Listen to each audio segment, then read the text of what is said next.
आज दिल्ली में अरविंद केजरीवाल को लेकर माहौल पूरा गर्म था। सुनते हैं रवीश कुमार जी, जो एक अच्छा और सच्चाई से खबर को दिखाने वाले एक प्रतिष्ठित जर्नलिस्ट हैं, क्या कहते हैं इस मामले में, आइए सुनते हैं।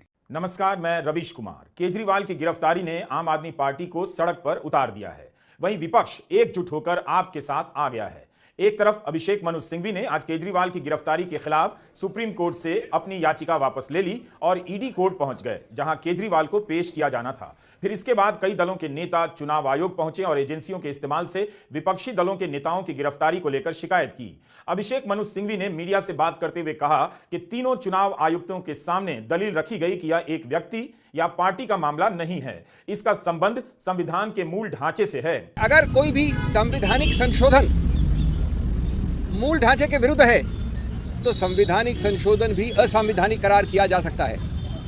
अब इसको हमने कैसे पक्ष रखा? जब आप इस प्रकार की चुनाव के लिए जो एक समतल जमीन आवश्यक है, अति आवश्यक है, अनिवार्य है, समतल जमीन, उस समतल जमीन को आप बदल देते हैं, उसको समतल नहीं रहने देते हैं दुरुपयोग करके एजेंसीज द्वारा, तो उसका सीधा दुष्प्रभाव पड़ता है स्वतंत्र निष्पक्ष चुनाव पर, फ्री एंड फेयर इलेक्शंस। उसका सीधा दुष्प्रभाव आगे पड़ता है गणतंत्र, लोकतंत्र पे, डेमोक्रेसी। और स्वतंत्र निष्पक्ष चुनाव या लोकतंत्र, गणतंत्र दोनों उच्चतम न्यायालय ने केशवानंद भारती के समय से कहा है, बार बार कहा है, मूल ढांचे के एक अभिन्न अंग हैं। तो जब आप समतल जमीन को बदल देते हैं, नॉन समतल बना देते हैं दुरुपयोग करके एजेंसीज का, तो आप सीधा उस मूल ढांचे पे प्रहार कर रहे हैं, असंवैधानिक, गैर कानूनी प्रहार। ये एक मूल मुद्दा है और इसके लिए सबसे बड़ा पुलिसमैन इस समतल जमीन का संविधान ने बनाया है, चुनाव आयोग को बनाया है। सिर्फ कोई स्टैट्यूटरी गठित संस्था नहीं है, ये संवैधानिक संस्था है। तो हमने उनको उनके उत्तरदायित्व की याद दिलाई और कहा कि आप बेझिझक होकर इस मामले में हस्तक्षेप करें। क्या इस आधार पर चुनाव आयोग जांच एजेंसियों पर रोक लगा पाएगा? Congress, Trinamool Congress, CPM, DMK, NCP, Samajwadi party और आम आदमी पार्टी के नेताओं ने आयोग के सामने अपना पक्ष रखा। हमने आपको 21 मार्च के वीडियो में एक जानकारी दी थी। 2019 में चुनाव आयोग ने राजस्व सचिव अजय भूषण पांडे को पत्र लिखा कि हम आपको सलाह दे रहे हैं कि आपकी जो भी एजेंसियां हैं वो चुनाव के समय निष्पक्ष होनी चाहिए, उन्हें भेदभाव नहीं करना चाहिए। यह पत्र तब लिखा गया जब विपक्ष से जुड़े नेताओं के यहां छापे पड़ने लगे।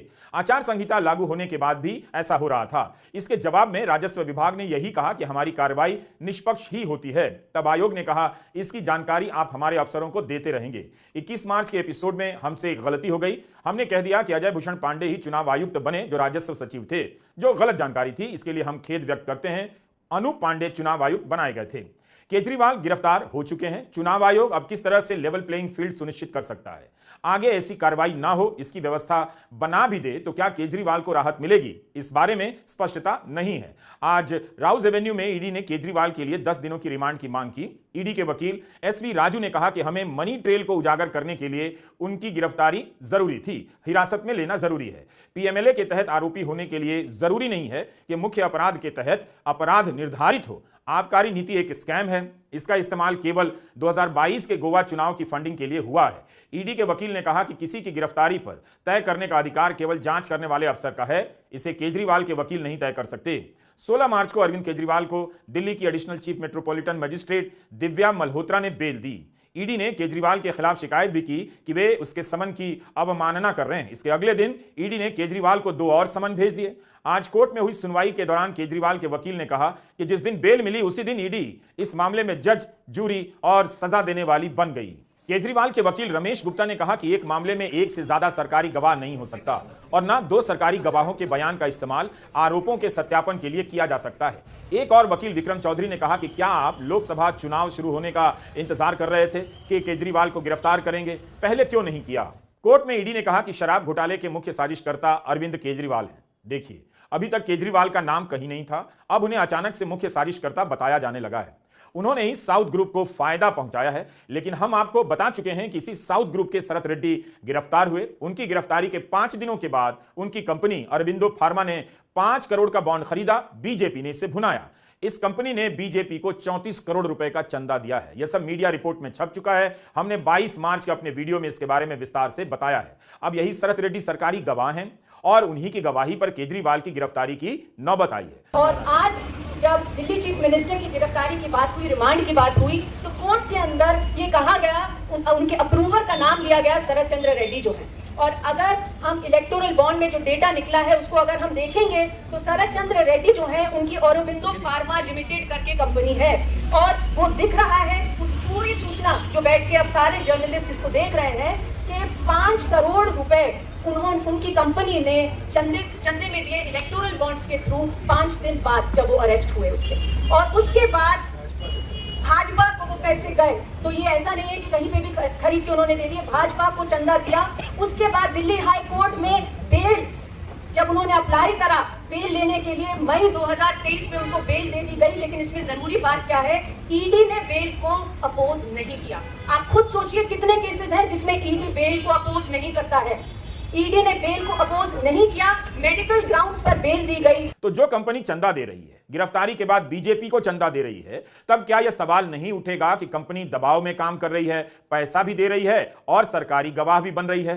चुनावी चंदे के बॉन्ड के मामले में कितने ही ऐसे उदाहरण आ चुके हैं कि छापा पड़ने के बाद चंदा दिया और चंदा देने के बाद ठेका मिला।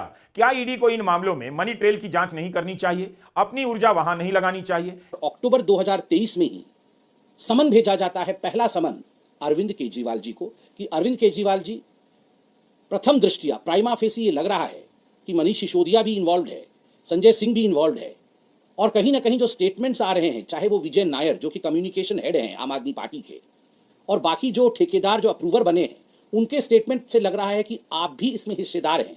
तो आप आइए और हमारे सामने पेश होइए, आपको ये हम लिबर्टी देते हैं, आप अपने विषय को रखिए। समन नंबर 1 जब अक्टूबर 23 को आया, तब से लेकर अब तक 9 समन आए हैं। आश्चर्य का विषय है, एक भी समन में अरविंद केजरीवाल नहीं जाते हैं। केजरीवाल की गिरफ्तारी के बाद अचानक गोदी मीडिया खोजी खबरें करने लगा है। उसे पल पल की जानकारी सूत्रों के हवाले से मिल रही है, तो किसी को रिमांड की कॉपी एक्सक्लूसिव तौर पर मिल जा रही है। जो गोदी मीडिया चुनावी चंदे के इतने बड़े फ्रॉड को रिपोर्ट नहीं कर सका, तरह तरह की खबरें खोज नहीं सका, वह केजरीवाल के मामले में ऐसी ऐसी जानकारियां ला रहा है जैसे ईडी से भी ज्यादा ईडी का एक्सपर्ट गोदी मीडिया है। हम आपको एक बात की याद दिलाना चाहते हैं कि नवंबर 2022 में दिल्ली हाई कोर्ट ने शराब नीति के मामले में सीबीआई और ईडी से कहा था कि इस जांच में उनके द्वारा जारी किए गए सभी बयान को कोर्ट के पास जमा करना होगा। जस्टिस यशवंत वर्मा की एकल पीठ ने यह आदेश विजय नायर की याचिका पर दिया था। नायर आम आदमी पार्टी के मीडिया प्रभारी थे और उनका आरोप था कि एजेंसी द्वारा मीडिया में लीक की गई जानकारी उनके अधिकारों का हनन है। कोर्ट ने उस मामले में कहा था कि एजेंसी को अधिकार है कि मीडिया में आधिकारिक जानकारी दे। आधिकारिक, हम देखना चाहते हैं कि क्या चैनल अपनी तरफ से कल्पना करके रिपोर्टिंग कर रहे हैं या तथ्य के आधार पर। तो कोर्ट को देखना चाहिए कि केजरीवाल के केस में इसका पालन हो रहा है या नहीं।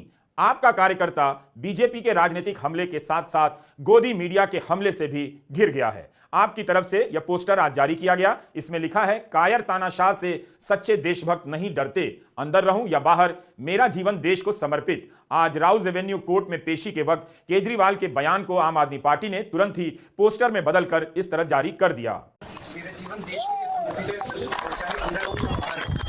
केजरीवाल की गिरफ्तारी को लेकर आम आदमी पार्टी और बीजेपी के बीच सोशल मीडिया पर घमासान शुरू हो गया है। बीजेपी ने केजरीवाल के खिलाफ सोशल मीडिया पर तरह तरह के अभियान लॉन्च कर दिए हैं। फिल्मी गानों की धुनों पर केजरीवाल को भ्रष्ट लिखा जा रहा है, बताया जा रहा है, गाया जा रहा है। तरह तरह के कार्टून या हास्य वीडियो बनाए गए हैं, जश्न सा माहौल बना दिया गया है। बीजेपी इस बार एकदम पीछे नहीं है, वह आगे बढ़कर हमला कर रही है। अरविंद केजरीवाल की पत्नी सुनीता केजरीवाल ने आज ट्वीट किया। उन्होंने लिखा है कि आपके 3 बार चुने हुए मुख्यमंत्री को मोदी जी ने सत्ता के अहंकार में गिरफ्तार करवाया, सबको क्रश करने में लगे हैं। यह दिल्ली के लोगों के साथ धोखा है। आपके मुख्यमंत्री हमेशा आपके साथ खड़े रहे हैं, अंदर रहें या बाहर, उनका जीवन देश को समर्पित है। जनता जनार्दन है, सब जानती है। जय हिंद। आम आदमी पार्टी ने गिरफ्तारी के विरोध में देशव्यापी प्रदर्शन का आह्वान किया था। उसके ट्विटर हैंडल पर कई शहरों से आए वीडियो देखकर लग रहा है पार्टी इस गिरफ्तारी को लेकर शांत नहीं बैठने वाली। मनीष सिसोदिया और अरविंद केजरीवाल इस पार्टी के संस्थापकों में से हैं और दोनों ही जेल में हैं। ऐसा लगा था कि केजरीवाल की गिरफ्तारी से पार्टी बिखर जाएगी और सदमे में आ जाएगी। केजरीवाल कोई मामूली लीडर नहीं है जिसको आप गिरफ्तार कर दोगे वो बैठ जाएगा। केजरीवाल दुगनी ताकत से तुम्हारे पीछे आएगा और इस एक केजरीवाल से तो निपटने में तुम्हारे पसीने छूट गए। अब क्या करोगे जब पूरे देश के, पूरी दिल्ली के एक एक परिवार में, एक एक घर में केजरीवाल पैदा होगा? एक एक घर में केजरीवाल पैदा होगा। केजरीवाल जी ने दिल्ली की जनता के लिए, हर परिवार को सुखी बनाने के लिए खूब काम किए, दिन रात काम किए, एक एक परिवार की खुशी की व्यवस्था करी, उनके परिवार को खुश रखने के लिए अपना सब कुछ दांव पे न्यौछावर कर दिया।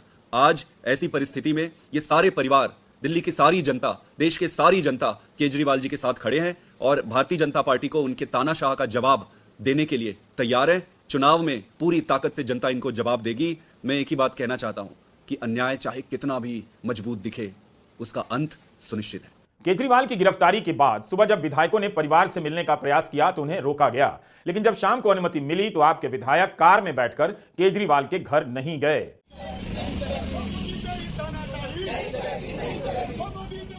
बल्कि इसे भी मार्च में बदल दिया और विधायक और कार्यकर्ता दिल्ली के सिविल लाइंस इलाके में मार्च करते हुए घर पहुंचे। इसमें आम आदमी पार्टी के पार्षद भी शामिल थे। सुबह कई आप नेताओं को हिरासत में लिए जाने की खबरें भी आईं और काफी देर तक परिवार से लोगों को नहीं मिलने दिया गया। पंजाब के मुख्यमंत्री भगवंत सिंह मान ने भी मुलाकात की। मान ने कहा कि यह घोषित आपातकाल है।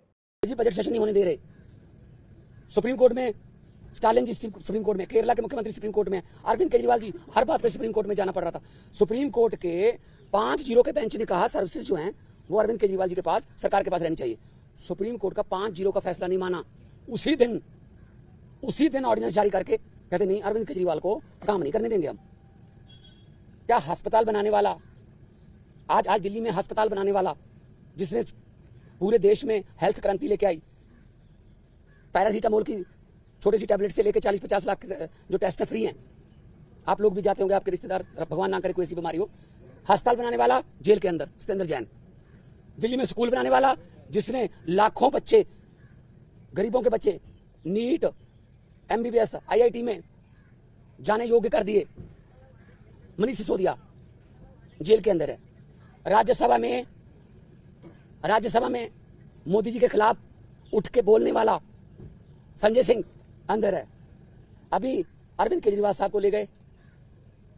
मतलब मुझे समझ नहीं आती कि देश में लोकतंत्र है कहां है। टीवी पत्रकार कोई अगर ऐसी रिपोर्टिंग कर दे, पत्रकार को पकड़ के लेके जाते हैं। कोई यूट्यूबर के बारे में, कोई यूट्यूब वाला कोई बोल दे कुछ, उसके लिए कानून लेके आए, ये आपका कंटेंट जो है ये भड़काऊ है, हेट स्पीच माना जाएगा इसको। सबसे ज्यादा हेट स्पीच कौन देता है देश में? सबसे ज्यादा हेट स्पीच बीजेपी वाले देते हैं। गोली मारो, ये आतंकवादी हैं, इनको वोट दोगे तो आपके घरों में आएंगे। मतलब ये हेट स्पीच तो ये है ना। हम तो काम की राजनीति करते हैं, हम नाम की राजनीति नहीं करते। आम आदमी पार्टी ने दिल्ली में भी कई जगहों पर प्रदर्शन किया है और दूसरे राज्यों में भी। इस बार उसे विपक्ष का भी साथ मिल रहा है। सत्येंद्र जैन और मनीष सिसोदिया को जब गिरफ्तार किया गया था तब विपक्ष इस तरह एकजुट नहीं हुआ था, लेकिन इस बार स्थिति अलग नजर आ रही है। हरियाणा के मुख्यमंत्री नायब सैनी के घर के बाहर आम आदमी पार्टी के कार्यकर्ता भारी संख्या में पहुंच गए, प्रदर्शन करने लगे। कुरुक्षेत्र में मुख्यमंत्री के आवास के बाहर प्रदर्शन करने के लिए पहुंचे थे। उन्हें रोकने के लिए पानी की बौछारें करनी पड़ गईं। यह दृश्य बता रहा है कि आपके कार्यकर्ता केजरीवाल की गिरफ्तारी को जनता तक ले जाने के लिए आमादा हैं। रांची में हेमंत सोरेन की गिरफ्तारी के बाद सब कुछ ठंडा पड़ गया। दूसरे कई विपक्षी दल शांत हो गए, मगर आम आदमी पार्टी ने अपने विरोध से जता दिया है कि वह हार मानने वाली नहीं है। दिल्ली से लेकर देश के कई हिस्सों में आपके नेताओं ने प्रदर्शन किया और गिरफ्तारी दी। सौरभ भारद्वाज, आतिशी सिंह को भी हिरासत में लिया गया। आम आदमी पार्टी के कई विधायक और नेताओं को काबू करना आज मुश्किल हो रहा था। शांतिपूर्ण तरीके से पूरे देश में आज भारतीय जनता पार्टी के खिलाफ विरोध प्रदर्शन के लिए कॉल दिया था। दिल्ली में जिस तरीके से ये पुलिस का दुरुपयोग कर रहे हैं वो अकल्पनीय है। मुझे नहीं लगता कि भारत के इतिहास में, राजनीतिक इतिहास में ऐसा कभी हुआ होगा। सारी नेताओं को कल रात से ही उनके घर में हाउस अरेस्ट कर लिए। सुबह सुबह जो अपने घर से आम आदमी पार्टी ऑफिस के लिए निकल रहे थे उनको गिरफ्तार कर लिए। हम शांतिपूर्ण तरीके से प्रोटेस्ट कर रहे थे। शांतिपूर्ण तरीके से प्रोटेस्ट करना हमारा अधिकार है, हमारा मूलभूत अधिकार है। मोदी जी को शांतिपूर्ण तरीके से प्रोटेस्ट भी बर्दाश्त नहीं होता है। उनके मन में इतनी नफरत है कि एक एक कार्यकर्ता को, एक एक वॉलंटियर को, एक एक लीडर को वो गिरफ्तार कर रहे हैं। उनको इतना डर क्यों है? वो इतना डरते क्यों हैं? नरेंद्र मोदी जी दो तरह से ऑपरेट करते हैं। ऊपर से तो वो कहते हैं कि देश में अमृत काल है, ऊपर से तो वो कहते हैं बड़ी बड़ी बातें करते हैं, कई बारी बड़ी अच्छी अच्छी बातें करते हैं। लोगों को लगेगा कि यार ये तो कितनी अच्छी बात कर रहे हैं देश के लिए। लेकिन अगर उनके कामों और कारगुजारियों को आप देखेंगे तो आपको पता चल जाएगा कि उनकी सारी भाषा, सारी बोली वो दिखावे के लिए है, छद्म है, झूठा है, फर्जी है। और सच्चाई क्या है? सच्चाई उनके काम है जो वो कर रहे हैं। जिस तरीके से अघोषित आपातकाल की परिस्थिति उन्होंने इस देश में ला दी है, उससे ऐसा लगता है कि देश में सारी व्यवस्थाएं, सब कुछ टूट जाएगा। सुप्रीम कोर्ट ने पंकज बंसल के अपने पुराने फैसले को बरकरार रखा है। अगर ईडी किसी को गिरफ्तार करेगी तो लिखित में कारण देने होंगे। इस प्रावधान के खिलाफ केंद्र सरकार सुप्रीम कोर्ट गई थी। वह ऐसा प्रावधान क्यों चाहती है? वो किसी को गिरफ्तार करना चाहती है और कारण भी ना बताए। गनीमत है कि सुप्रीम कोर्ट ने केंद्र की इस अपील को रिजेक्ट कर दिया। आम आदमी पार्टी के लिए लंबे समय तक आंदोलन करना आसान नहीं होगा। ईडी के मामलों का अनुभव यही कहता है, गिरफ्तारी हो जाने के बाद जमानत मुश्किल हो जाती है। मनी लॉन्ड्रिंग का केस एक ऐसा हथियार बन गया है जिससे किसी को भी लपेटे में लिया जा सकता है, अंतहीन समय तक जेल में रखा जा सकता है। अगर किसी को समय रहते पहल करनी चाहिए थी, इस मामले में सुप्रीम कोर्ट को आगे आना चाहिए था। उसे ही इस मामले में अंतिम फैसला देना है। पीएमएलए के प्रावधानों की समीक्षा सुप्रीम कोर्ट के पास है। कोर्ट की इस देरी से केंद्र की एजेंसियां बेलगाम होती जा रही हैं और ईडी के डर से पार्टियां टूट रही हैं, सरकारें गिर रही हैं और दलों के नेता जेल जा रहे हैं। नमस्कार, मैं रवीश कुमार।